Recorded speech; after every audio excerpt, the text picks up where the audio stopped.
Hello, OneTAKE and LinkedIn Live listeners. Ian Barkin here again. Thank you so much for joining me. I want to start, as I've started these for the last week, by hoping you health and safety. I hope you and your family and your communities are able to stay at home as much as possible. Wash your hands and stay safe. It is certainly a complex and trying time out there.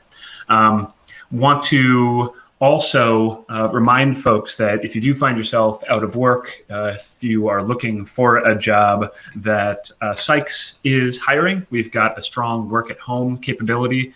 And so please do check that out at jobs.sykes.com. Again, jobs.sykes.com. If you're looking for an opportunity, we have the ability to set folks up to work from home and work across industries to support world's leading brands. If you are joining, please remind folks to share where you're joining from. I'd love to see where our guests are coming in from all over the world. And also, if you've got any questions for me or for our guests, please share them in the comment field on LinkedIn, and we will try to get to as many as possible. So, in this trying time, we find ourselves all asking, how can we help? How can we help those in our neighborhood and our community? How can we help those a bit further afield and abroad? And so without further ado, I could not be more thrilled to have my next guest on with me. My next guest is Stephen Rockwell. He is the Chief Ratings Technology Officer for Charity Navigator. Stephen, thanks so much for joining me today on OneTAKE. Thanks for having me, Ian. Good to see you again.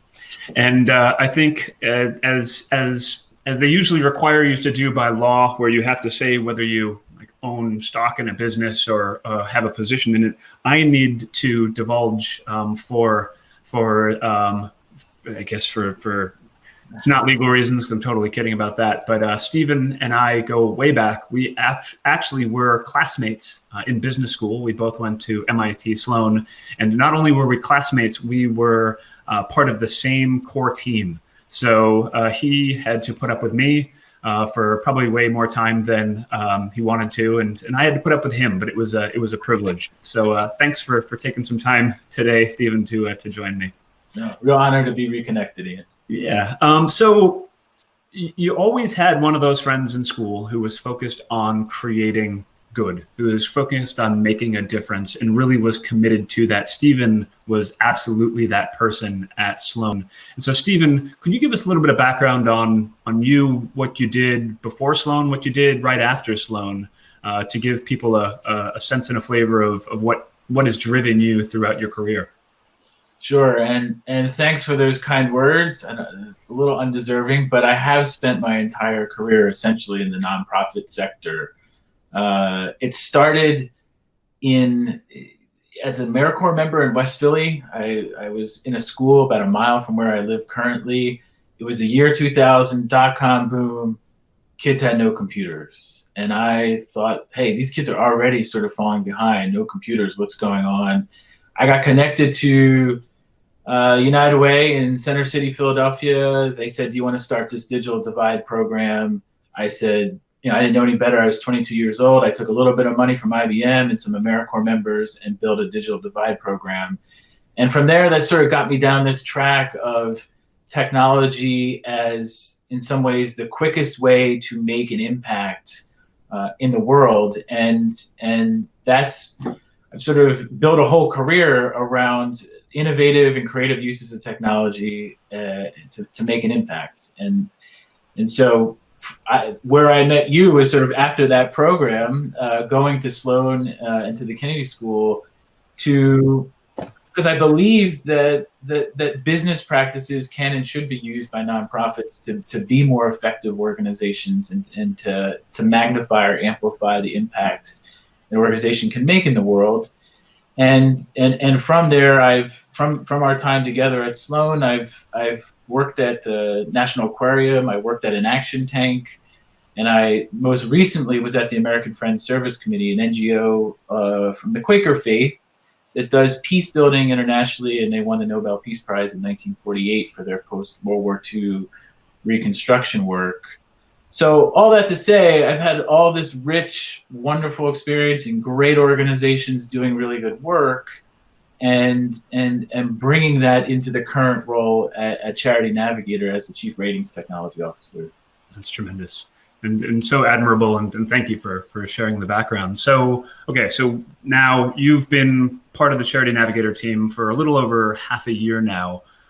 What's a Chief Ratings Technology Officer? And then what's Charity Navigator? Sure. I was hoping you were going to tell me that. I'm still trying to figure it out. Okay. I'll look it up. I'll Google it while you're talking.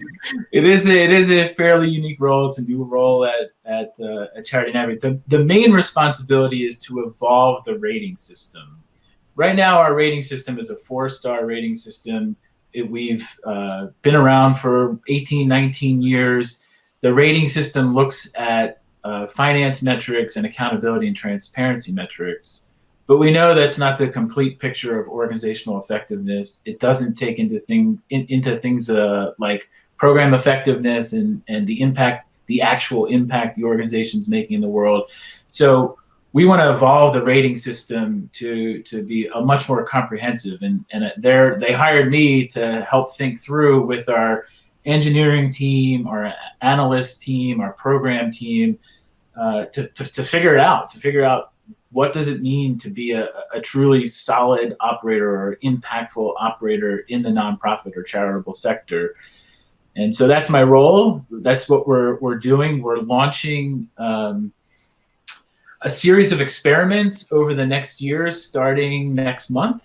And we're going to look at different attributes of nonprofit effectiveness in each of those experiments, generate some sort of indicator or rating, and learn with the sector, learn with our donor community about what's resonating and what's not. And so that's the primary function for now. That's tremendous. Well, they've got the right guy. I'm excited to hear what you guys do and develop. So tell us a little bit about Charity Navigator. It's been around for a little while because I've seen it, I've visited it, I've used it. But share with us what their mission is. Sure. So Charity Navigator is trying to empower intelligent giving. And really the primary audience in many ways is the individual donor, the small individual donor. I think we were founded in 01, 02, and it was a guy by the name of Pat Dugan who was trying to, he had come into some wealth and he was trying to make a difference himself, and was surprised that there weren't more resources for someone like him to figure out what's going on in the nonprofit sector and how best to allocate his philanthropic resources.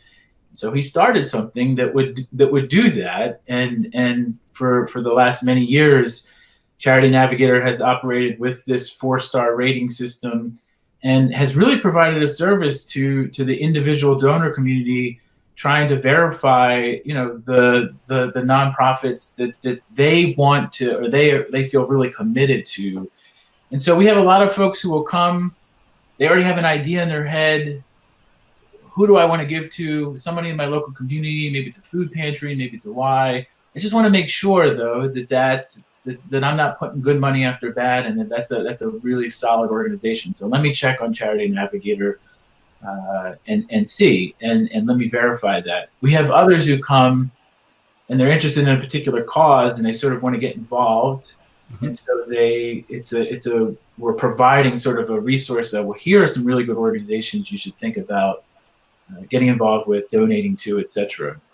That's tremendous. And like I said, I've used it because I've tried to instill in my children a sense of obligation and respect for the global community and themselves as global citizens. And it helped us to look for causes that would resonate with them. Resonate as it relates to helping animals or helping kids or helping nature. And obviously, sort of you customize the language for the age of the child so that it makes sense to them. They may not necessarily get or understand what the rating system suggests, but it certainly helped me as a parent feel good about where we were then sending our money as a family. Walk us through the rating system that exists now and the one that you're working to evolve and develop.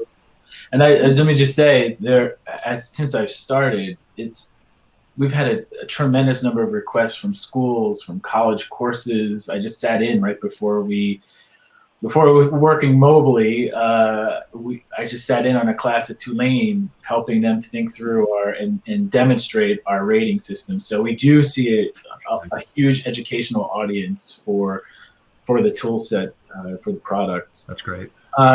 So the rating system as it exists right now, as I said, is primary. It started with financial metrics. We've since added accountability and transparency metrics. Things like, do you have a privacy policy? Things like an independent board. Those are the types of accountability and transparency things we're looking at.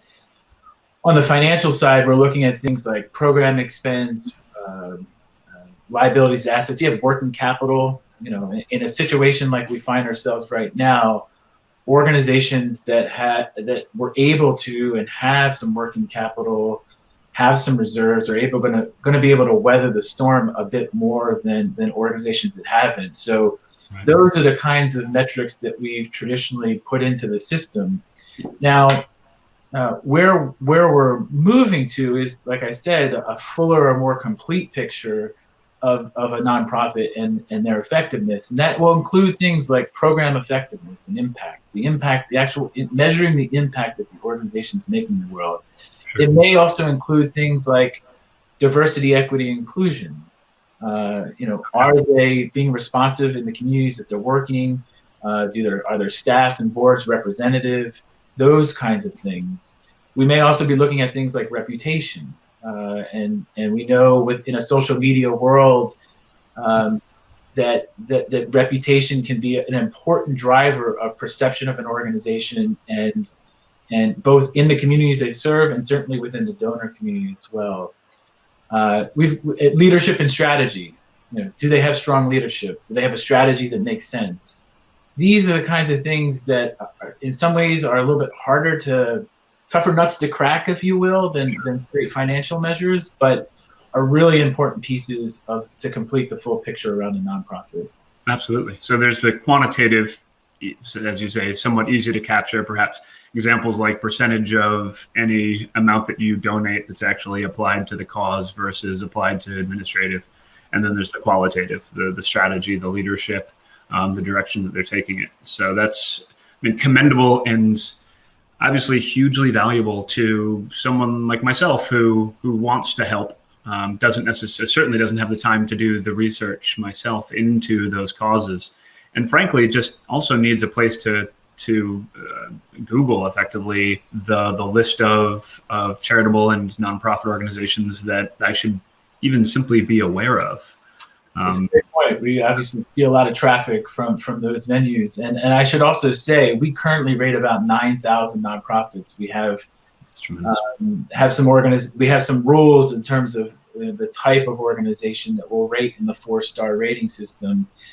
Our goal over the next 4 to 6 weeks is actually to get to 100,000 with some sort of trust indicator. So wow. It's not just looking at a more complete picture. It's actually trying to get to some scale, a scale well beyond where we're at right now. We're using some automation in that, and we're pretty excited to be able to convey some sort of trust to a donor about at least 100,000 nonprofits. Right, that's tremendous, and there's quite a goal.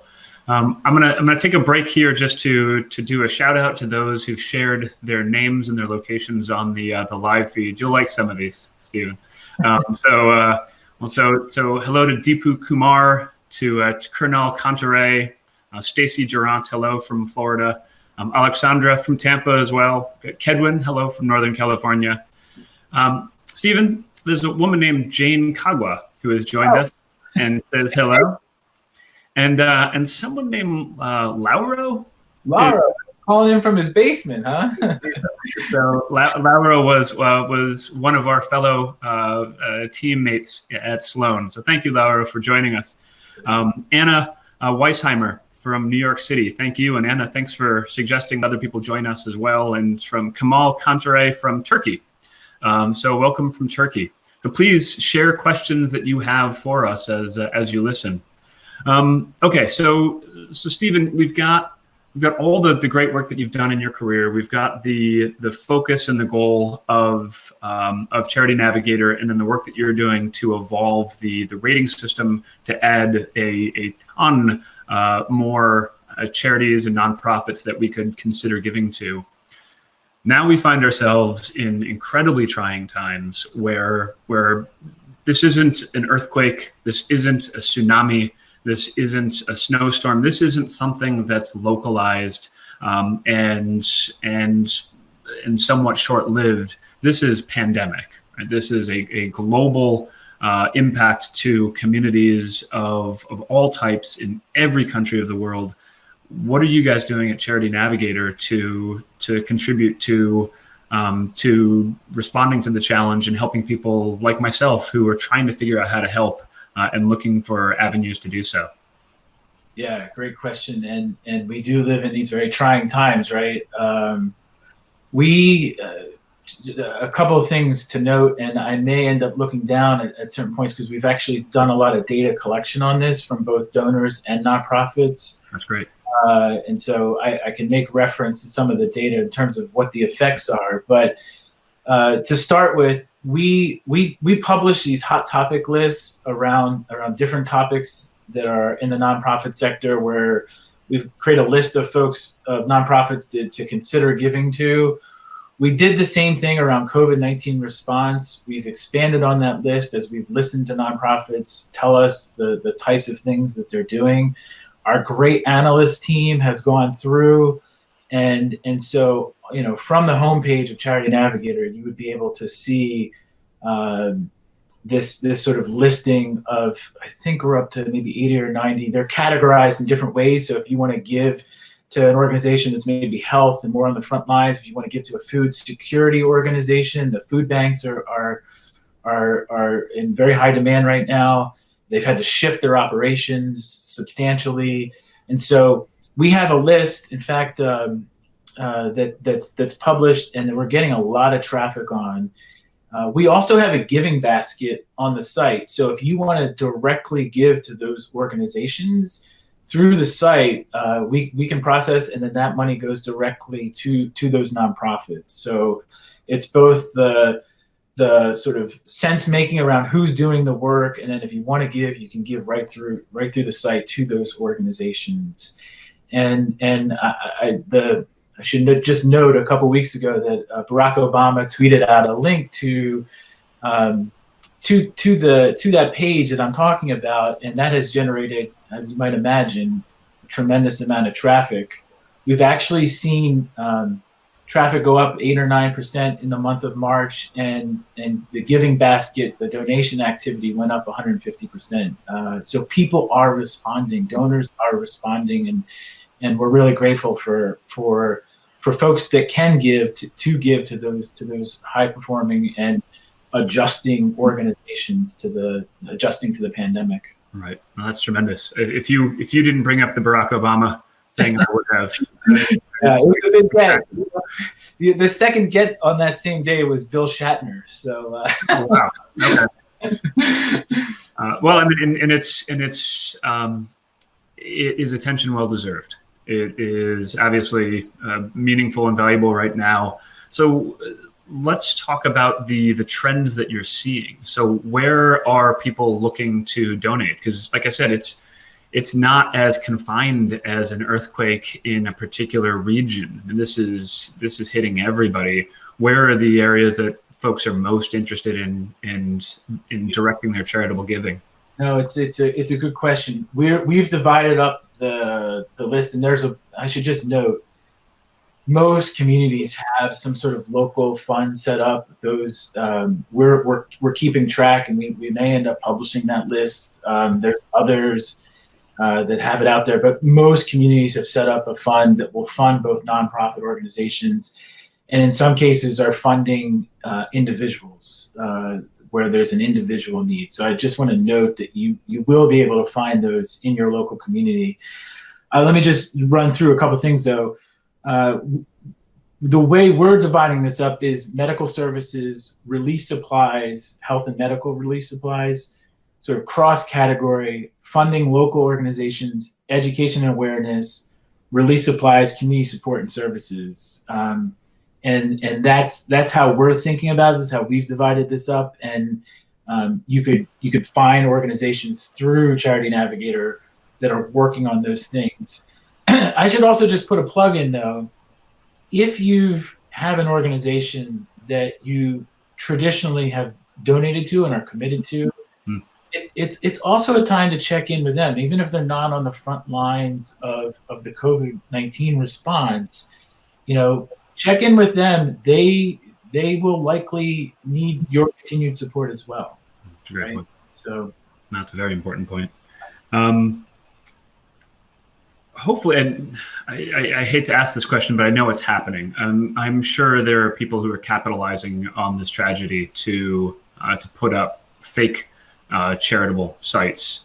Yeah. Do you guys track that, and how should the listeners keep an eye out for and avoid falling prey to that? Yeah, it's a good question because while there are local efforts, we have seen some instances of that kind of nefarious behavior, and one good check is to come to Charity Navigator and verify that it's a nonprofit. It's a nonprofit in good standing. Hopefully, we have a rating on them so we can tell you that they're a 3 or 4 star charity and that they're sort of gift worthy.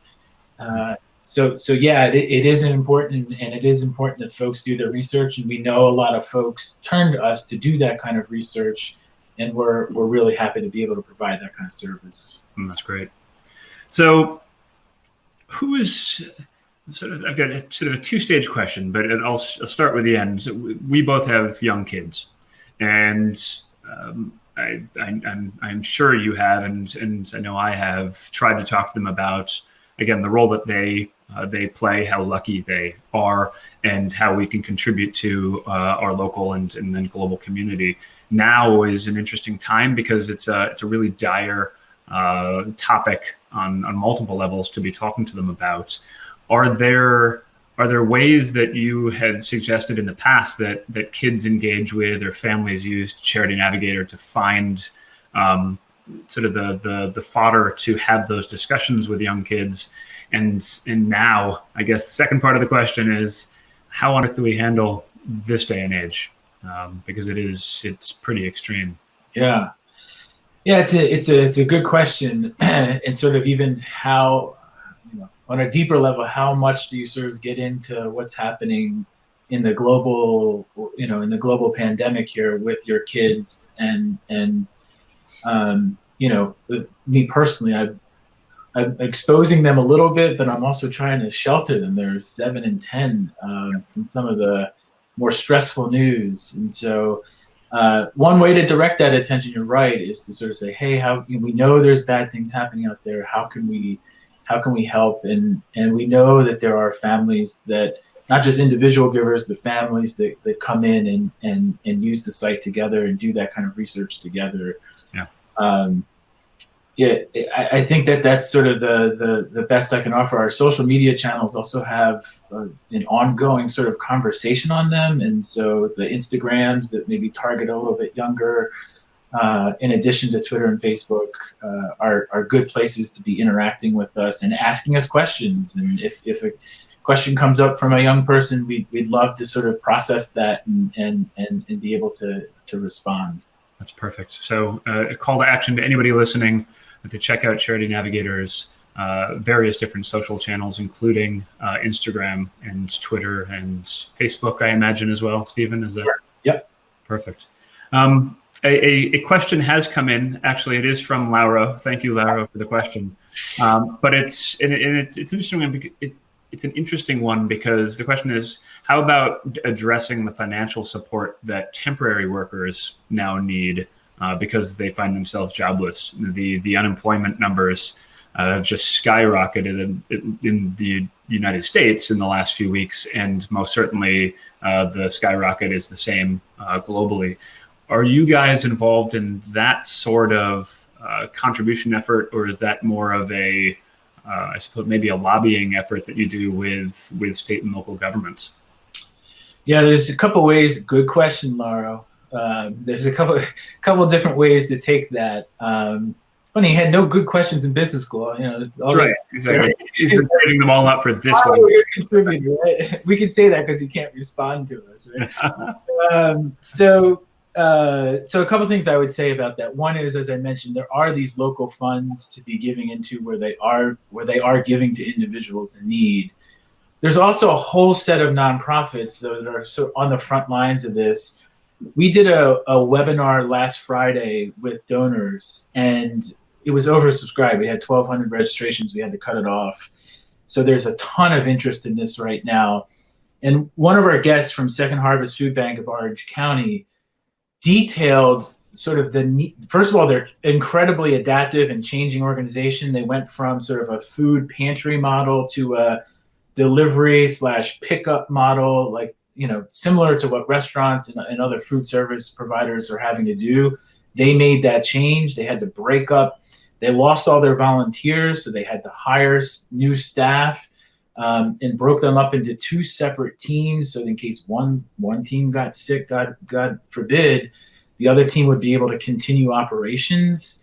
So it was a really powerful story. But where sort of the unemployment numbers are going to end up, in many cases, it's going to be on that sort of food security system, which really needs a lot of support. And so in addition to the funds that are funding individuals, and in addition to, as you said, Ian, advocacy and public policy around this, one place to go for that, to support is the food security folks in the sort of Second Harvest and food pantries. They really need a lot of support right now.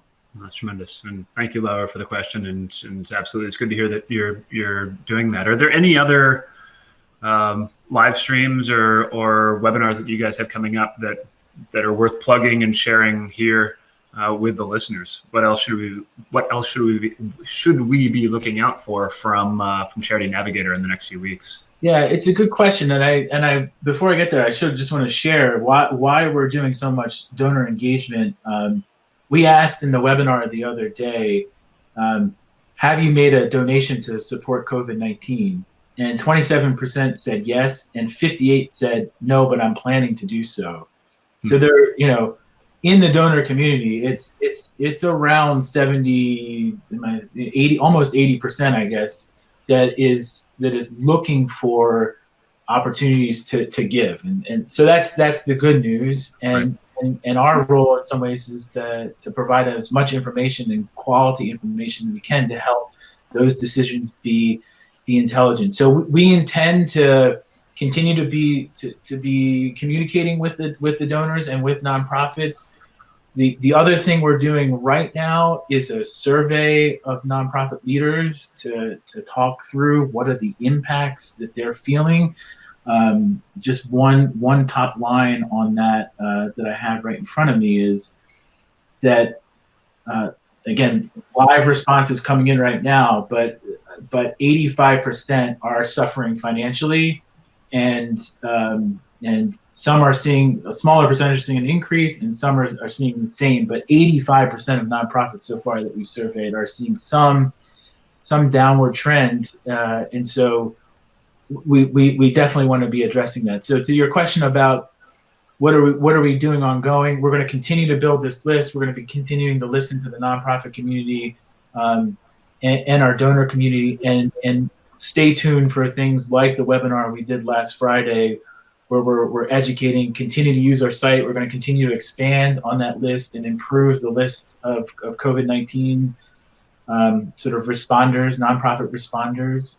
And so definitely stay tuned for that. That's tremendous. So I guess another call to action: follow Stephen Rockwell on LinkedIn, follow Charity Navigator on all of their channels, because and I know I will, because I'm genuinely interested as well. It enables very informed discussions about how we can help our local community and our global community in this trying time. Stephen, any other sort of final thoughts or interesting data points that you have that you'd want to share as far as just the changing giving dynamics or the trends that you're seeing recently? Yeah, just generally, and I know we've all felt this, things are changing so rapidly that even the data that I'm sharing, today will likely shift over the next couple of weeks. Even someone's ability to give may end up shifting over the coming months, and it's just overall an encouragement to that everyone sort of do what they can. It's been really sort of awe-inspiring and heartwarming to sort of see people step in and provide the support. Like, one thing, for example, we're seeing is foundations adjust their giving and to make it operating. And for a nonprofit that was on a program that needed to meet these certain metrics is now being able to sort of respond to the COVID response. And so we see a lot of really forward-thinking funders that are doing that for nonprofits. And so it is a changing situation, as we all know. And for those that can, we just encourage you to continue to give and support COVID-19 response. And like I said, also those organizations that you still feel really passionate about. There's a lot of jobs on the line there as well, from organizations that are going to feel the impact. These 85% of organizations are going to feel the impact of the economic impact of all of this. That's tremendous and important points. Well, speaking of awe-inspiring, Mr. Rockwell, your efforts throughout your career have been awe-inspiring. I thank you for everything that you've done for the global community, and the work that you're doing at Charity Navigator is extraordinary. And I'm going to check it out right after this and see what else I can find and give to support communities in need. So with that, we will wrap it up here. We will share this link to those who haven't been able to join us live. I wish everybody listening your health and safety. Please take care of yourselves, your families, your communities, and please join us again next time. We will try to keep these up. If you have any questions for Stephen, please do get in touch with him. We'll put his links to both find him and the organization in the show notes. So thanks a million, everybody. Take care, stay safe, and talk to you again soon.